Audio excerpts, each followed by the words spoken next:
Hello दोस्तों, स्वागत है एक बार फिर आप सभी का आपके अपने यूट्यूब चैनल पीएस क्लासेस पर। तो दोस्तों, आज के इस वीडियो लेक्चर में हम हाइड्रोजन के बारे में पूरी जानकारी प्राप्त करेंगे। जी दोस्तों, आज के इस वीडियो लेक्चर में हम हाइड्रोजन का पूरा इतिहास समझेंगे, जिसमें हम जानेंगे कि हाइड्रोजन की खोज किसने की थी, कब की थी, हाइड्रोजन का प्रतीक क्या होता है, इसके कितने समस्थानिक होते हैं, इनके कौन कौन से महत्वपूर्ण यौगिक होते हैं। तो आइए दोस्तों, बिना किसी देरी के शुरू करते वीडियो लेक्चर को समझते हैं पूरी बात को। दोस्तों, वीडियो अच्छा लगे तो वीडियो को लाइक जरूर करना, चैनल पर नए तो चैनल को सब्सक्राइब जरूर करना। चलिए स्टार्ट करते हैं। तो पहली बात क्या देखिए, पहली जानकारी बच्चों, ब्रह्मांड में सर्वाधिक मात्रा में, ब्रह्मांड मतलब पूरे यूनिवर्स में, ठीक है, सर्वाधिक मात्रा में सबसे अधिक मात्रा में पाया जाने वाला तत्व कौन सा बच्चों, वो हाइड्रोजन। याद रखेंगे, बड़ी इंपॉर्टेंट बात आपको बता रहा हूं बच्चों, पूरे ब्रह्मांड में, पूरे यूनिवर्स में, ठीक है, सबसे अधिक मात्रा में जो पाया जाने वाला तत्व है बच्चों, वो क्या है, हाइड्रोजन है।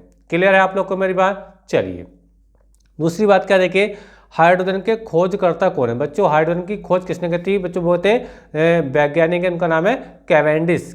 ये कहाँ के रहने वाले बच्चों, ये लंदन के रहने वाले थे। कहाँ रहने वाले बच्चों, ये लंदन के रहने वाले थे। और ये जो खोज हुई थी बच्चों, ये हुई थी 1766 में हुई थी। किसमें हुई थी बच्चों, 1766 में ये खोज हुई थी। क्लियर है आप लोग को मेरी बात। तो हाइड्रोजन के खोजकर्ता कौन है बच्चों, कैवेंडिश है, जो लंदन के रहने वाले थे, ठीक है। और ये खोज हुई थी बच्चों आपके 1766 में हुई थी। क्लियर है। चलिए आगे बात करते हैं। देखिए आगे क्या, देखिए आगे बच्चों, हाइड्रोजन का प्रतीक क्या है। देखिए हाइड्रोजन का प्रतीक होता है बच्चों H। ये आपने सब लोग जानते होंगे, हाइड्रोजन का जो प्रतीक होता है बच्चों वो क्या होता है, H होता है। क्लियर है आप लोगों को मेरी बात। चलिए आगे बात करते। देखिए आवारा तत्व किसे कहा जाता है, यानी आवारा तत्व किसे कहा जाता है बच्चों, वो भी बच्चों क्या, वो भी हाइड्रोजन है। क्या है, हाइड्रोजन। आप देखिए आवारा तत्व क्यों कहते हैं, देखिए वो मैं आपको बताता हूँ, ठीक है, हाइड्रोजन, ठीक है।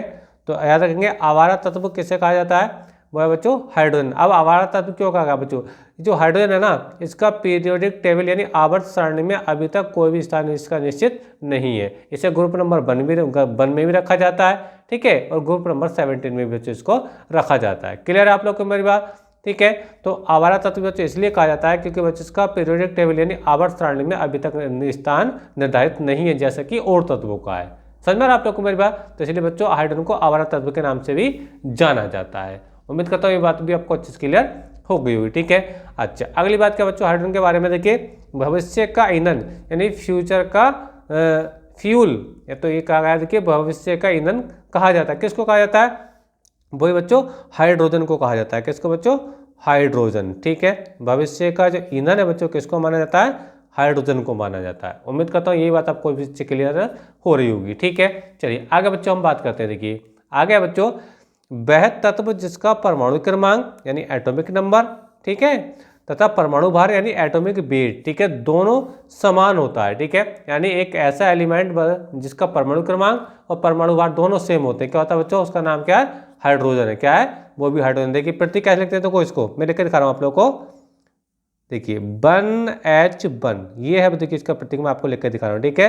तो देखो इसका जो परमाणु क्रमांक है बच्चों वो भी एक है, और जो परमाणु भार है इसका ये वो भी एक है, यानी परमाणु क्रमांक भी देखो इसका एक है।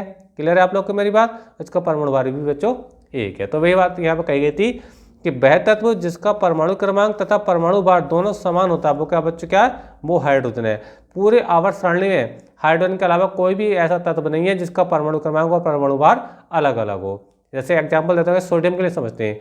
देखिए सोडियम को आपको समझना है, सोडियम का प्रतीक होता है बच्चों वो Na होता है। इसका एटॉमिक नंबर बच्चों 11 होता है, और एटॉमिक वेट बच्चों 23 होता है। समझ में आप लोग को मेरी बात, ठीक है। तो अब देखिए क्या है, कोई परमाणु क्रमांक इसका अलग है और परमाणु भार बच्चों इसका अलग है। नीचे वाला परमाणु क्रमांक होता है, ऊपर वाला परमाणु भार होता है, ठीक है। तो इसका परमाणु क्रमांक और परमाणु भार बच्चों दोनों क्या है, अलग अलग है। जबकि हम बच्चों बात करते हैं हाइड्रोजन वाले केस में, तो हाइड्रोजन वाले केस में बच्चों इसका परमाणु क्रमांक और परमाणु भार बच्चों दोनों सेम होते हैं, जो कि आप स्क्रीन पर देख पा रहे होंगे।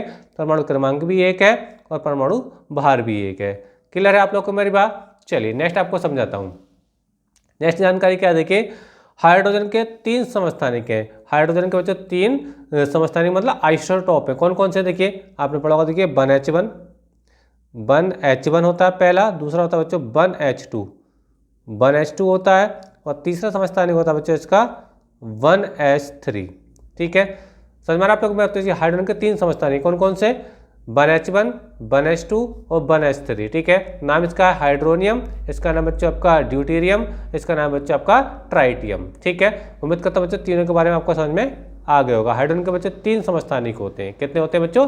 3। कौन कौन से? 1H1, 1H2 और 1H3। क्लियर है आप लोग को मेरी बात? चलिए आगे आपको समझाता हूँ। देखिए आगे क्या, देखिए आगे देखिए हाइड्रोजन बच्चों क्या एक अधातु, यानी हाइड्रोजन जो होता है बच्चों क्या, वो एक नॉन मेटल होता है। क्या होता है बच्चों? नॉन मेटल होता है। जो देखिए क्या, देखिए हाइड्रोजन बच्चों क्या एक अधातु होता है, नहीं ये क्या बच्चों एक नॉन मेटल। जैसे आप आयरन यानी लोहा, क्या लोहा की एक धातु होती है, ठीक है। जैसे आप कॉपर भी एक धातु होती है, एल्यूमिनियम एक धातु होती है, लेकिन जो आपका हाइड्रोजन बच्चों क्या वो एक अधातु है। क्लियर है आप लोगों को मेरी बात? आगे देखिए मैं आपको समझाता हूँ। आगे क्या देखिए अगली बात है बच्चों, वनस्पति घी के निर्माण में जो आपका डालडा घी होता है ना, ठीक है, जैसे आप रिफाइंड वगैरह की बात कर रहे हैं, ठीक है। तो वनस्पति घी के निर्माण में प्रयुक्त होती है क्या? Hydrogen gas. हाइड्रोजन गैस यानी H2 gas, H2 gas use होती है कहाँ? जब हम वनस्पति घी का निर्माण करते हैं। क्लियर है आप लोग को मेरी बात? बहुत इंपॉर्टेंट बात आपको बता रहा हूँ कि वनस्पति घी के निर्माण में कौन सी गैस प्रयुक्त होती है बच्चों? वो H2 गैस, H2 मतलब हाइड्रोजन गैस यूज होती है। क्लियर है आप लोग को मेरी बात? अच्छा आगे देखिए आपको समझाता हूँ। आगे क्या देखिए अगली बात है बच्चों, हाइड्रोजन को वायु में जलाने पर, हाइड्रोजन को वायु में जलाने पर प्राप्त होता है, क्या प्राप्त होता है बच्चों? भाप के रूप में यानी बाष्प के रूप में बच्चों आपको वाटर प्राप्त होता है, यानी H2O प्राप्त होता है। क्लियर आप लोग मेरी बात? अगर आपसे पूछा जाए कि हाइड्रोजन को वायु में जलाने पर प्राप्त होता है, क्या प्राप्त होता है बच्चों? बाष्प की फॉर्म में यानी भाप की फॉर्म में क्या मिलता है बच्चों आपको? H2O यानी जल मिलता है। क्लियर मेरी बात आप लोग को? ठीक है। और काय की फॉर्म में मिलता है बच्चों? बाष्प की फॉर्म में मिलता है। काय के रूप में बच्चों? बाष्प की फॉर्म में यानी भाप की फॉर्म में मिलता है। क्लियर है आप लोग को मेरी बात? समझ में आ रही होगी कि हाइड्रोजन को वायु में हम जलाने पर हमें क्या मिलता है बच्चों? H2O यानी जल मिलता है। किसकी फॉर्म मिलता है बच्चों? बाष्प की फॉर्म में मिलता है। ठीक है। नेक्स्ट बात करते हैं। देखिए नेक्स्ट बात क्या बच्चों? नेक्स्ट बात देखिए, हाइड्रोजन का अवशोषण करने वाली धातु है। हाइड्रोजन का जो अवशोषण करने वाली धातु बच्चों उसका नाम है पैलेडियम। क्या बच्चों? पैलेडियम। लिख देता हूं। देखिए बहुत इंपॉर्टेंट बात है मैं आपको बता रहा हूं। पैलेडियम, पैलेडियम, ठीक है। कहीं कहीं बुकों में पैलेडियम भी लिखा हुआ था, पैलेडियम भी होता है, जिसका प्रतीक होता है बच्चों पीडी। क्या होता है बच्चों? पीडी होता है। क्लियर आप लोग को मेरी बात? तो अगर आपसे पूछा जाए कि हाइड्रोजन का अवशोषण करने वाली धातु कौन सी है, तो बच्चों वो क्या? पैलेडियम है, जिसका बच्चों प्रतीक होता है पीडी होता है। ठीक है। उम्मीद करता हूँ बच्चों आपको ये सारी जानकारी अच्छी लगी होगी। ठीक है, जो मैंने आपको हाइड्रोजन के बारे में बताया। ठीक है, एक बार मैं इसको देखो फिर से देखिए, मैं आपको रिवीजन करा देता हूँ। ठीक है, उम्मीद करता हूँ देखिए आप स्क्रीन पर देख पा रहे होंगे क्या क्या मैंने आपको बारे में बताया है, हाइड्रोजन के बारे में बताया है। ठीक है, ये देखिए। तो बच्चों अगर वीडियो अच्छा लगा है तो प्लीज़ वीडियो को लाइक जरूर कर दीजिए। चैनल पर नए हैं तो चैनल को सब्सक्राइब कर लीजिए। और इसी प्रकार के बच्चों इंटरेस्टिंग वीडियो पाने के लिए हमारे चैनल को सब्सक्राइब करने के साथ बेल आइकन यानी घंटे का बटन जरूर दबाइए, ताकि जैसे जैसे हमारी कंटिन्यू वीडियो आए उनका नोटिफिकेशन आप लोग को समय से मिलता रहे। मिलेंगे नेक्स्ट वीडियो में किसी नए टॉपिक के साथ। तब तक के लिए धन्यवाद।